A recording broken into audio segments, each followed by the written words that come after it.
Bonjour. Avant de commencer ce nouvel épisode, ceci est un message à tous ceux qui écoutent nos podcasts Zeteo, Bethesda et Telio.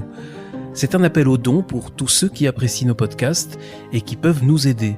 Zeteo, Bethesda et Telio sont gratuits, mais ils représentent des coûts qui en garantissent l'existence et la qualité. Sans dons, nous ne pouvons pas exister.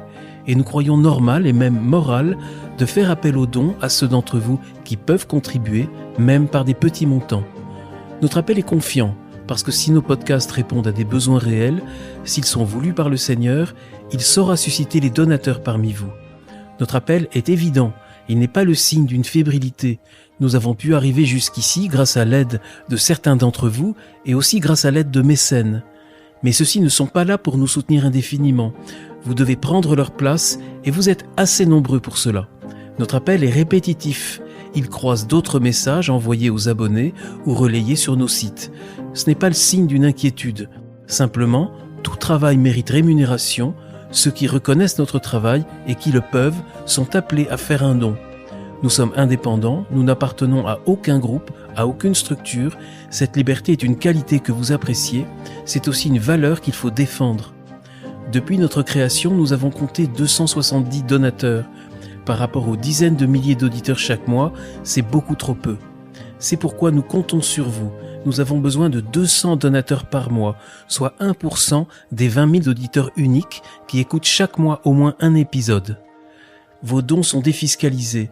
Un don de 30 € ne vous coûte que 10 €.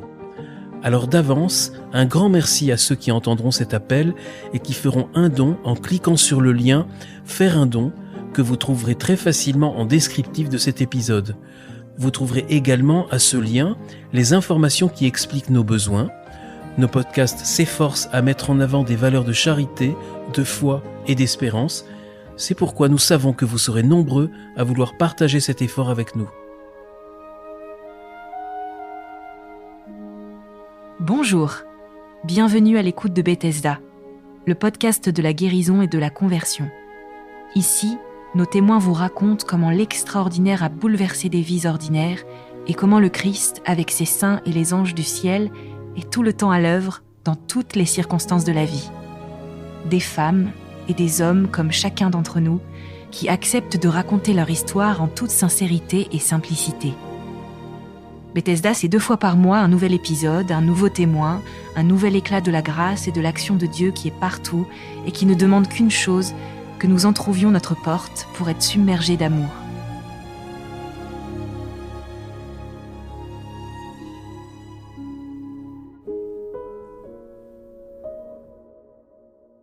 Je m'appelle Lionel, je vis à Périgueux, en Dordogne, dans la province profonde, on va dire. Voilà, je suis homosexuel et je suis catholique. Et je suis un homosexuel catholique heureux, mais qui vit un grand bonheur dans l'Église et dans mon union avec Dieu.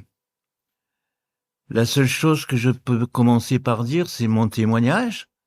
Donc, je suis né dans une famille d'ouvriers, dans un HLM.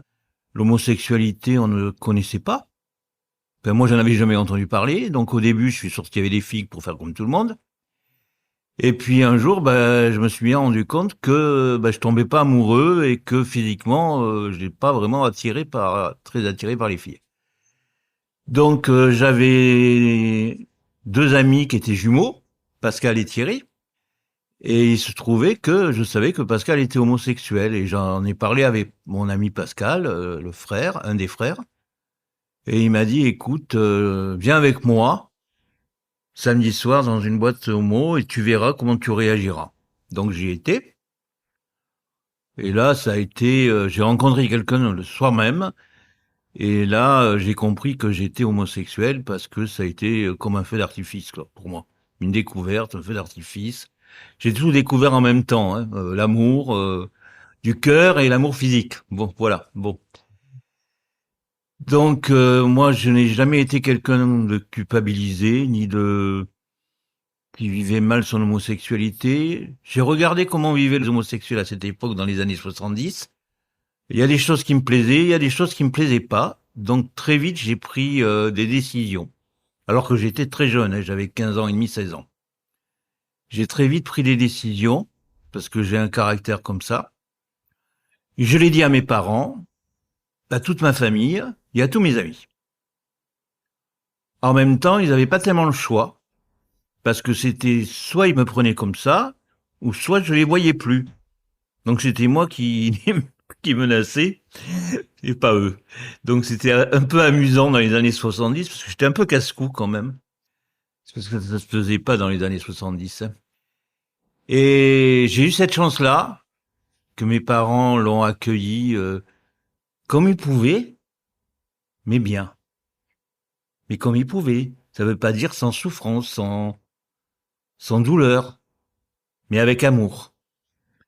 Et mes amis m'ont tous accueilli avec amour aussi, et j'ai personne qui m'a rejeté. Voilà. Donc j'ai vécu ma vie, j'ai d'abord vécu ma vie complètement dans le milieu homosexuel, hein. Donc avec toute liberté, je passais de garçon à garçon, hein, comme on fait ça dans le milieu homosexuel, hein. On passe de garçon en garçon, d'expérience en expérience. Moi j'étais très heureux, j'ai même travaillé dans le milieu homosexuel en boîte de nuit, bon, jusqu'au jour où, à 18 ans, j'ai rencontré les prêtres ouvriers à Metz. Et à ce moment-là, ces prêtres ouvriers, un jour, m'ont dit qu'ils allaient faire une messe, donc dans leur paroisse à côté. Et je les ai suivis. Et là, il y avait un grand papier ou une grande affiche où il y avait marqué groupe de prière du renouveau charismatique, tel jour, telle heure. Et je leur ai demandé c'est quoi ça? Parce que j'avais été baptisé, j'avais été au catéchisme, j'avais fait tout ça, mais ça je connaissais pas. Et puis Dieu n'était plus du tout dans ma vie, quoi. J'étais pas athée, mais ça me concernait plus. Bon. Et ils m'ont expliqué une histoire d'Esprit Saint que j'ai pas bien compris. Bon. Ils m'ont dit vas-y. Et puis j'ai été voir dans ce groupe de prière. Alors c'était vraiment un petit groupe de prière de vieilles dames et de quelques personnes, quoi, une vingtaine de personnes. Ils m'ont bien accueilli. Et le prêtre m'a bien accueilli, hein. Il faut dire que j'ai été avec ce que j'étais à l'époque, hein, donc maquillé et tout, donc c'était un peu spécial. J'étais accueilli, voilà, c'est tout, avec amour. Et ils m'ont dit, tiens, il y a un rassemblement ce week-end, si tu veux, on t'amène. Bah, j'ai dit oui. Et je me suis retrouvé dans son grand rassemblement à Metz, où il y avait peut-être, je sais pas moi, 500 ou 600 personnes, où les gens priaient tout le temps, où les gens levaient les mains en l'air, où les gens, tout ça. Bon, c'était sympa, mais ça me concernait pas vraiment. Ce que j'aimais bien, c'était les repas, parce qu'on pouvait parler avec les gens. Je m'emmerdais un peu quand même, hein. J'attendais la fin du week-end pour qu'on puisse me ramener. Et le dimanche est arrivé l'évêque pour faire la messe.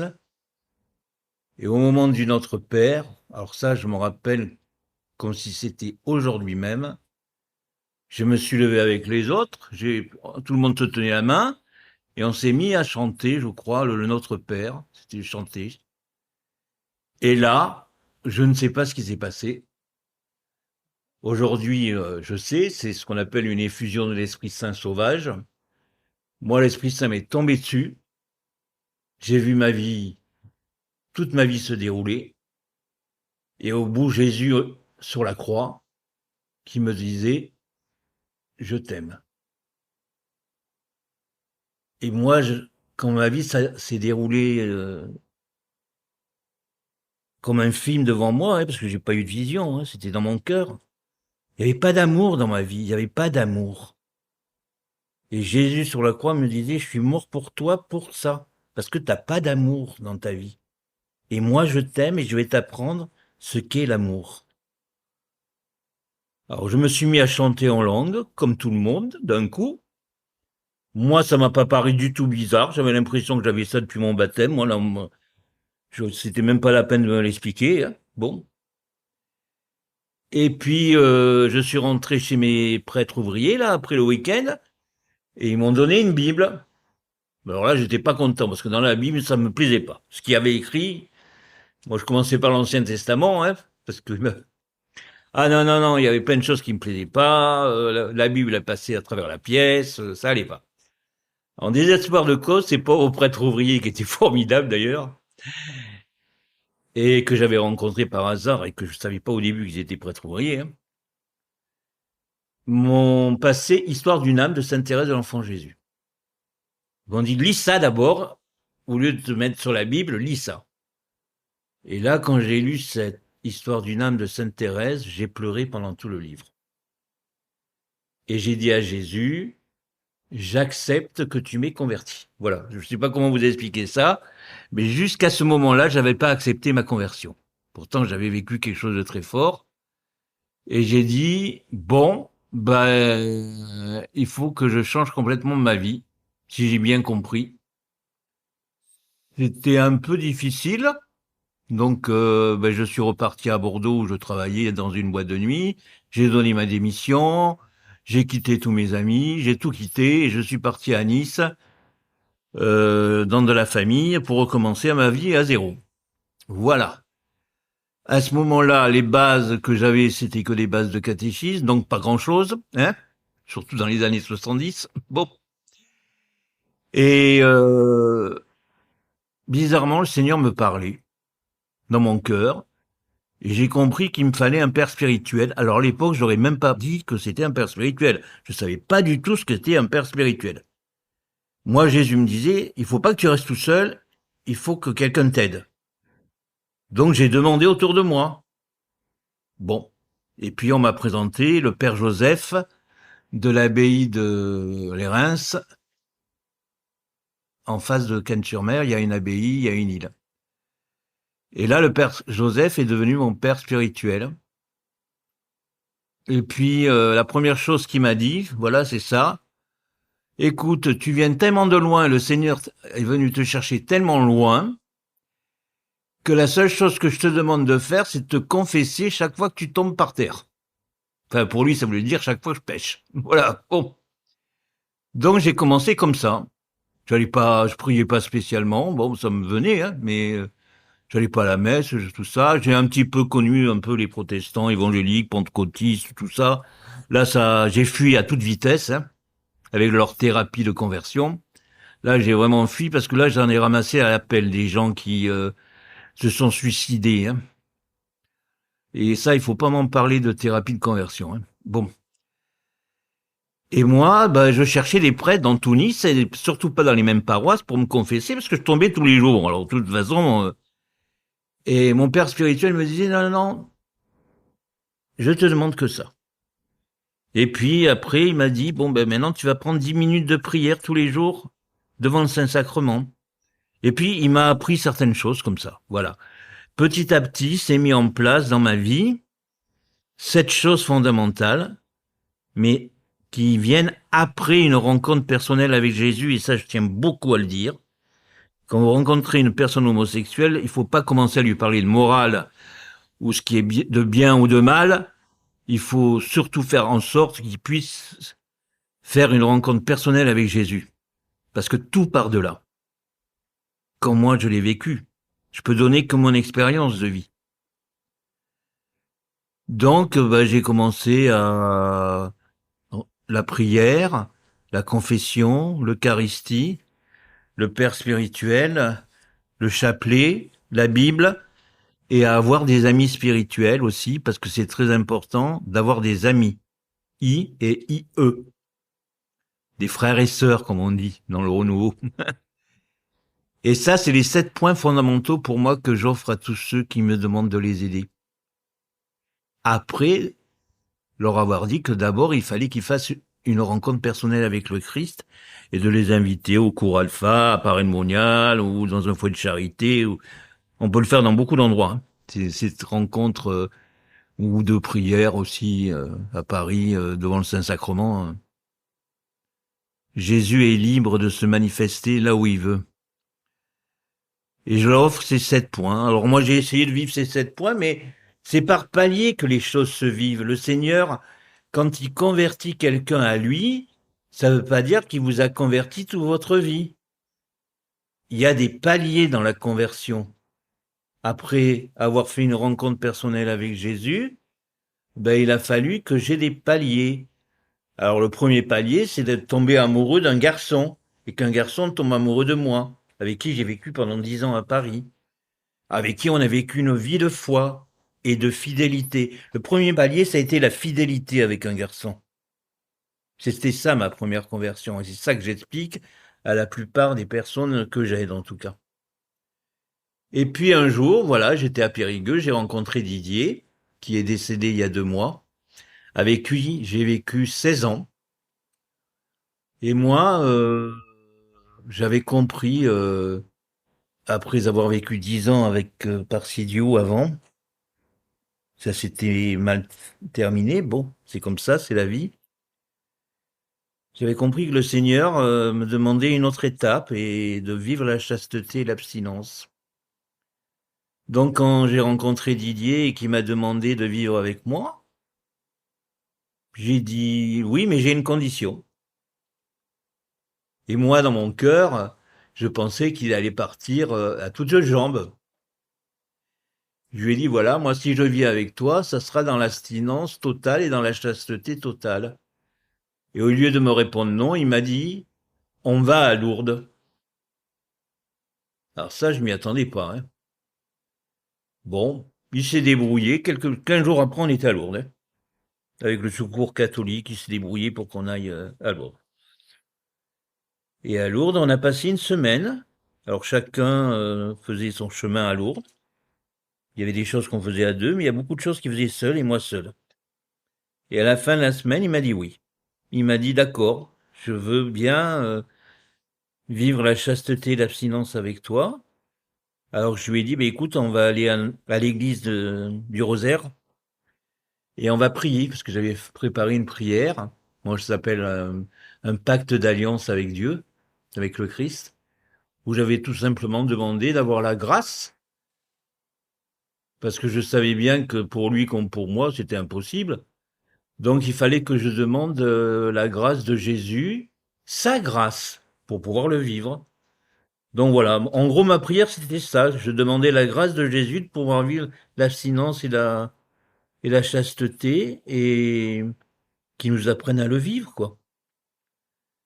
Et puis on est rentré à Périgueux et on a commencé à vivre ensemble. Et depuis ce jour-là, pendant 16 ans, franchement, la grâce a été là. À partir du moment où on a fait ce pacte, Didier a vécu la chasteté et l'abstinence fidèlement, et moi aussi. Pourtant, on vivait dans le même appartement, on couchait dans le même lit, et cette grâce, elle était là, on n'a jamais manqué. Alors l'abstinence, bon, c'est peut-être beaucoup plus facile, si on veut dire, parce que là, c'est pas avoir de relations sexuelles. Alors ça a été facile, au contraire de ce que j'aurais pensé, hein. Mais quand la grâce est là, hein. Par contre, la chasteté, il faut toute une vie pour l'apprendre. Hein. C'est les regards, c'est les paroles, c'est les gestes. Et la chasteté, c'est tout le monde qui peut la vivre, hein, y compris les gens mariés. Donc, on a appris ça, tous les deux. Didier a commencé son catéchuménat. Il a commencé une vie spirituelle très forte. Je l'ai jamais obligé à rien, à part l'abstinence et la chasteté. Et quand il m'a vu aller à la messe, il est venu avec moi. Pour moi, c'était important parce que c'était le moment où le Jésus m'appelait à vivre ça. À ce moment-là, j'étais prêt à dire oui, à vivre la chasteté et l'abstinence. Je crois que quand Jésus nous convertit, on chemine vers la sainteté. Pour moi, c'est ma grande force à moi. Jésus, quand on le rencontre, il nous demande à suivre un chemin de sainteté.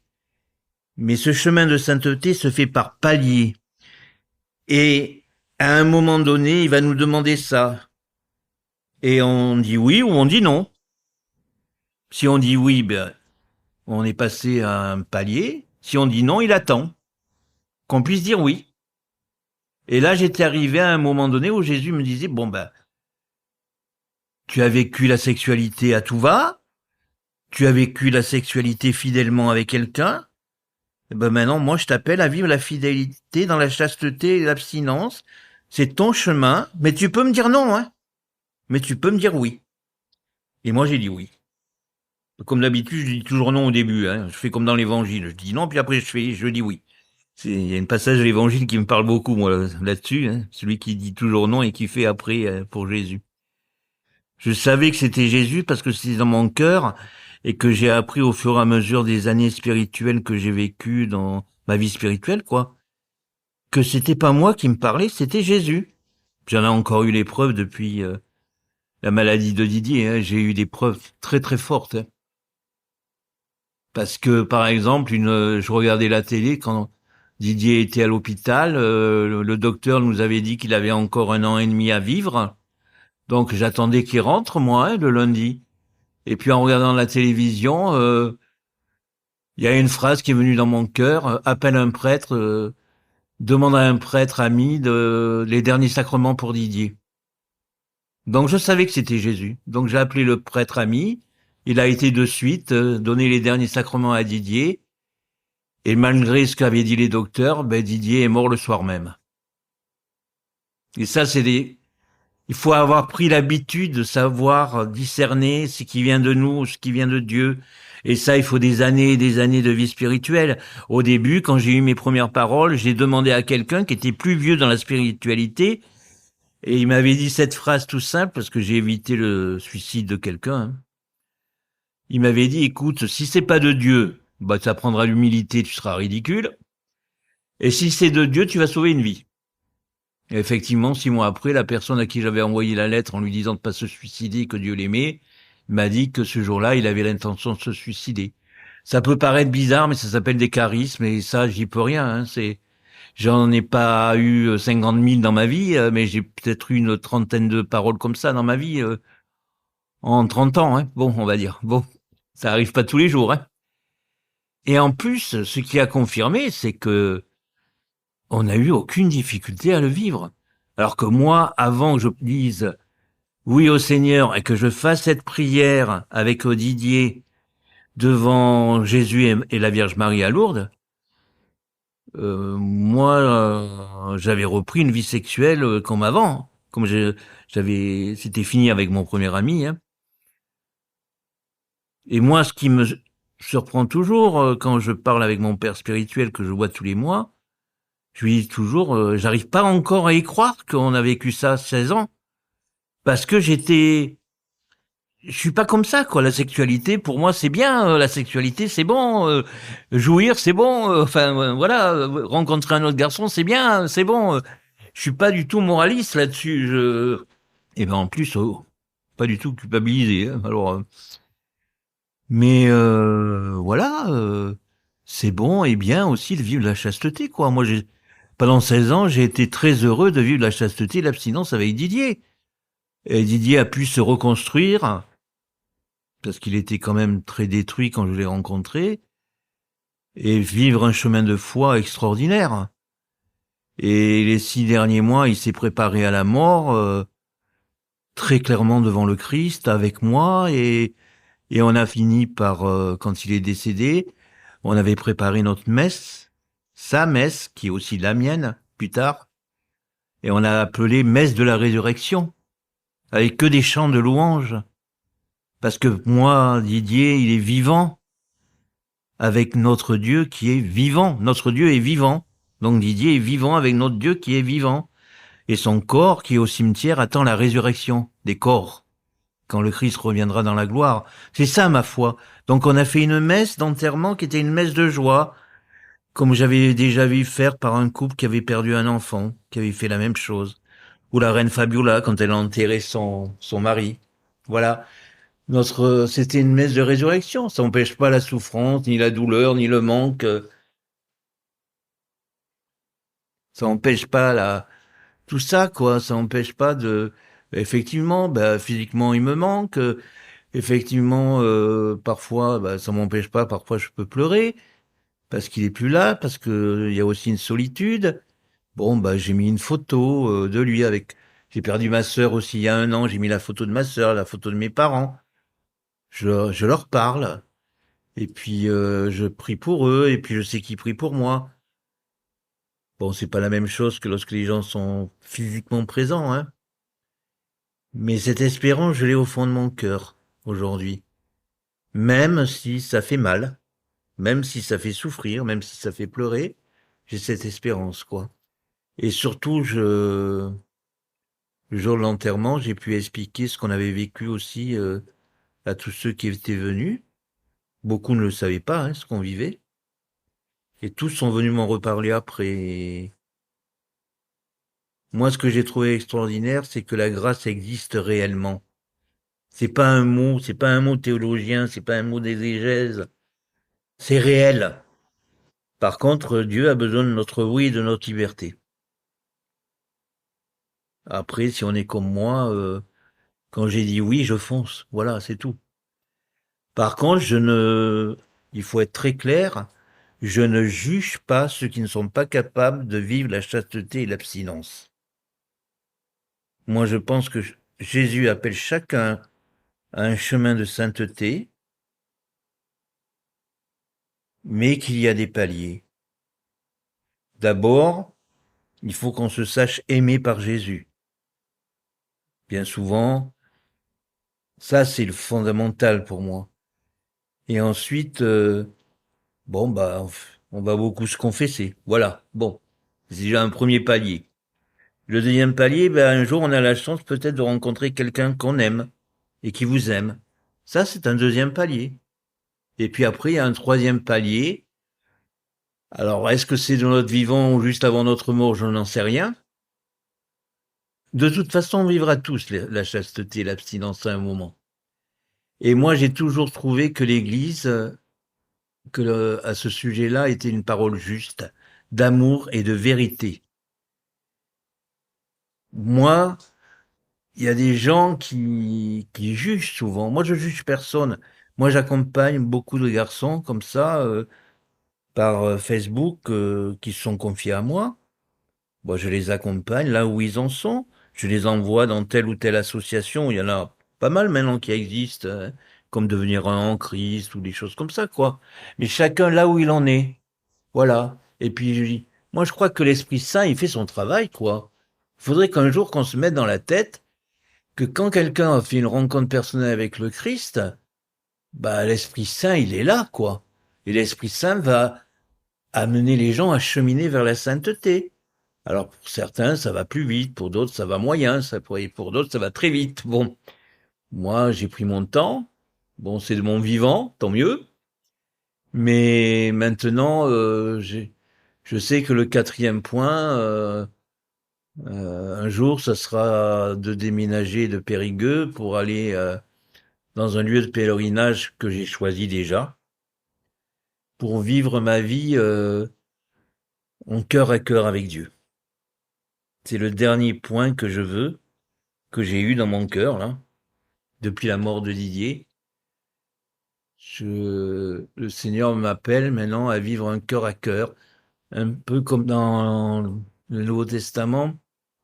Ceux qui reçoivent Jésus bébé, vous savez, c'est Siméon et Anne, je crois, qui étaient fidèles au temple et à prier. Moi, je crois que mon dernier palier, quoi, le Seigneur m'appelle à vivre une vie de prière intense, à Paray-le-Monial, là où il y a le cœur de Jésus, qui est pour moi très important.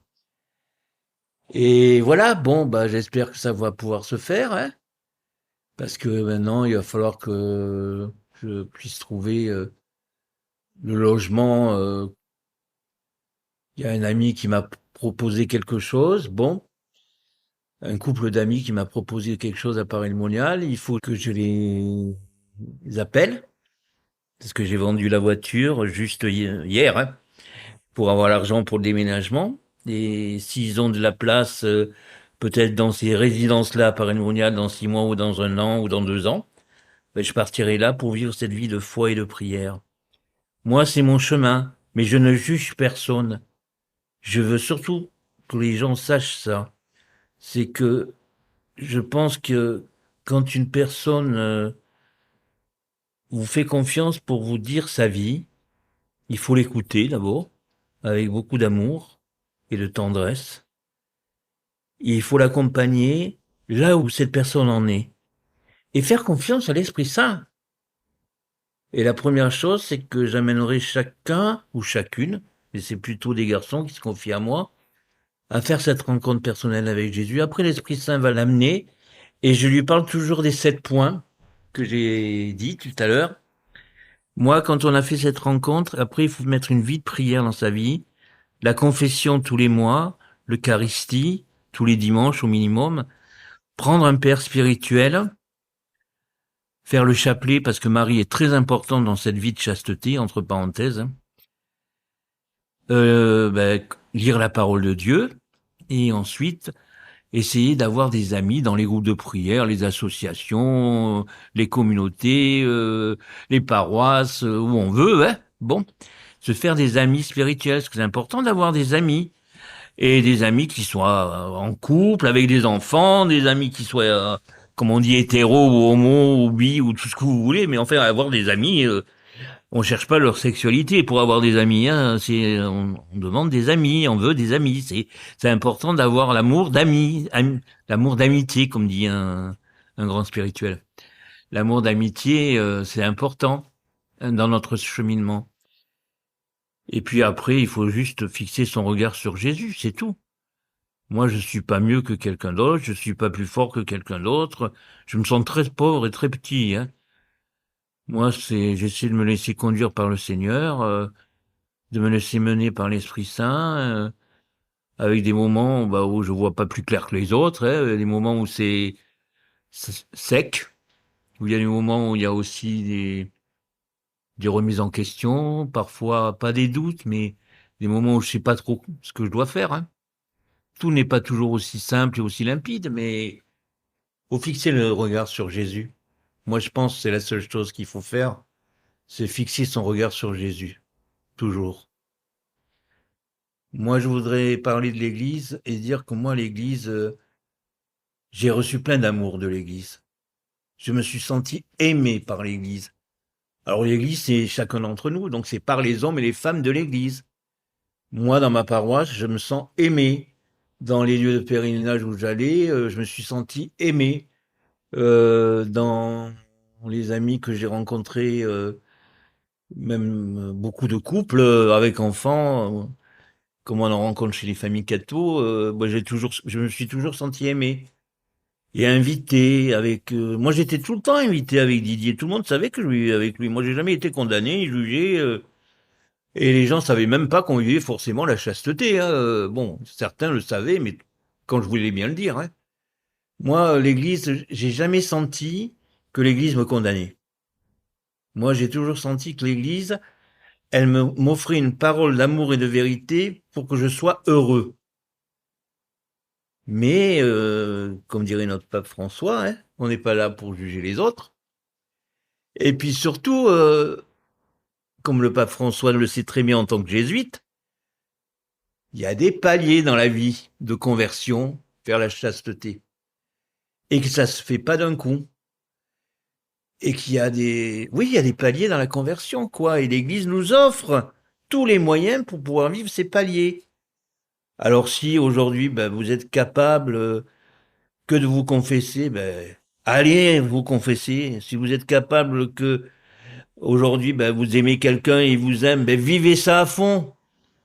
Et si aujourd'hui le Seigneur vous appelle à la chasteté, à l'abstinence, allez-y aussi parce qu'il vous donnera la grâce pour le vivre. Personne n'a le droit de se juger les uns les autres. On doit s'aimer, hein, c'est le seul commandement que Jésus nous a laissé. Après, il faut aussi qu'on s'aide les uns les autres, mais aussi avec amour et vérité. Maintenant, je voudrais parler aux parents qui apprennent que leurs enfants sont homosexuels.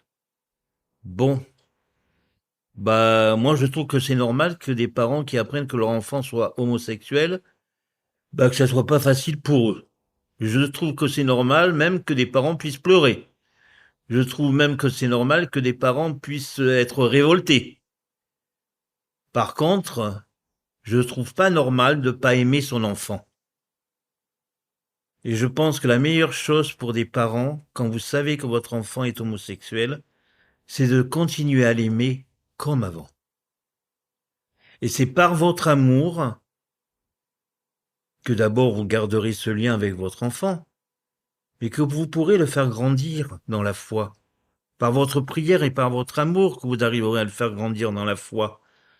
Alors pas en le changeant, hein, parce que moi aussi c'est très clair, hein, je suis contre toutes ces thérapies protestantes là, qui sont toutes fausses, hein, entre parenthèses. Hein.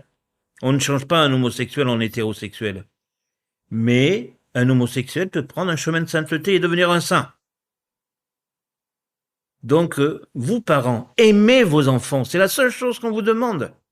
De l'aimer, de l'accueillir, comme il est, et au stade où il en est, sans jugement. Je sais que ça va être dur pour vous, c'est dur pour vous. Parce que, bien souvent, les parents, ils avaient imaginé une autre vie pour leur enfant, des petits-enfants, des ci, des ça, on imagine plein de choses quand on est parents. Bon, ça correspond pas, hein. Bon. Alors, il faut faire le deuil de ça. Et ce que votre enfant a besoin, maintenant, c'est de votre amour, hein. Et maintenant, je veux m'adresser à ceux qui sont homosexuels, qui découvrent qu'ils sont homosexuels, qu'ils soient jeunes ou moins jeunes, parce qu'il y a beaucoup de personnes qui le découvrent parfois après être mariés, et parfois quand ils ont 15 ans ou 16 ans. Moi, je voudrais leur dire uniquement que Dieu les aime. Dieu vous aime tel que vous êtes. Il veut vous prendre la main pour que vous puissiez le suivre sur un chemin de sainteté, c'est tout. Alors ce chemin de sainteté, quand il vous prendra la main, il attendra toujours votre oui, toujours que vous soyez d'accord, toujours le bon moment pour vous. Il vous obligera à rien, le bon Dieu. À rien. Il vous prendra la main. Moi, je voudrais surtout que vous sachiez ça, que Dieu vous aime, que l'Église vous aime. Alors bien sûr, des fois, dans l'Église, vous allez trouver des gens cons. Vous pouvez tomber sur des gens cons, obtus, intolérants. Vous savez, il y en a autant ailleurs, hein. Mais vous pouvez aussi tomber sur des gens extraordinaires dans l'Église, qui vont vous accueillir avec beaucoup d'amour, avec beaucoup de tendresse. Parfois maladroitement, mais aussi avec beaucoup d'amour et beaucoup de tendresse. Et puis surtout, ne laissez pas Jésus. C'est pas parce que vous êtes homosexuel qu'il faut rejeter l'Église, rejeter la foi. Non, c'est vous qui en avez le plus besoin. C'est vous qui avez besoin de plus de cet amour de Dieu. Vous n'allez pas finir votre vie qu'à faire de l'amour les uns après les autres. Vous n'allez pas finir votre vie dans le désespoir, ou dans le suicide, ou dans les larmes, ou dans je sais pas quoi. Ou dans la solitude. Combien ? Non. Il faut suivre, il faut avoir les yeux fixés sur Jésus parce que Jésus vous aime tel que vous êtes. Et il veut vous mener au bonheur. Et surtout, il attendra tout le temps que vous lui disiez oui, votre accord, pour le suivre sur un chemin de sainteté. Et il vous aime là où vous en êtes.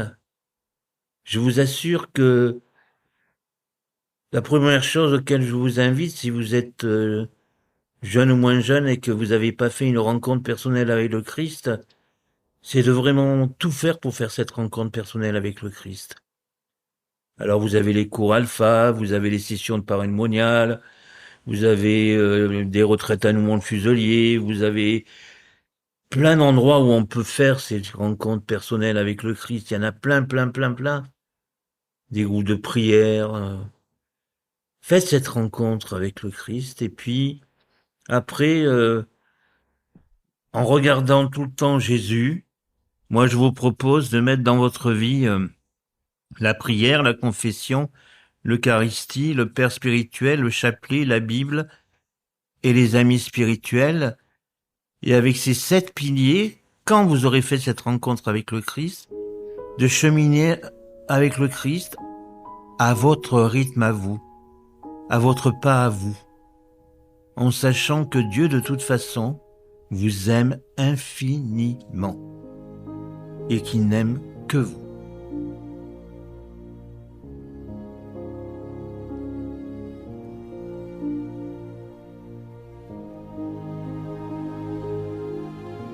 Nous vous donnons rendez-vous pour un prochain épisode dans 2 semaines. Si vous pensez que votre témoignage ou celui d'un proche pourrait intéresser les auditeurs de Bethesda, nous vous invitons à prendre contact avec nous en nous écrivant à l'adresse suivante témoignage@bethesda-podcast.fr. Nous vous garantissons de vous répondre avec toute la discrétion nécessaire dans certains cas. Et si vous avez apprécié ce témoignage, si vous voulez soutenir l'effort de Bethesda qui est diffusé gratuitement, nous vous invitons à faire un don sur le lien de paiement en ligne indiqué dans le descriptif de cet épisode. Bethesda doit être diffusé au plus grand nombre. Il doit être gratuit. C'est pourquoi nous appelons ceux qui le veulent et qui le peuvent à nous aider à supporter les coûts de production et de diffusion. Bethesda, c'est une petite équipe indépendante, pleine de bonne volonté, mais une équipe qui n'ira pas loin si elle n'est pas aidée. Alors d'avance, un grand merci à ceux qui feront un don. Il n'y a pas de petits montants. Il n'y a que des beaux gestes. À très bientôt.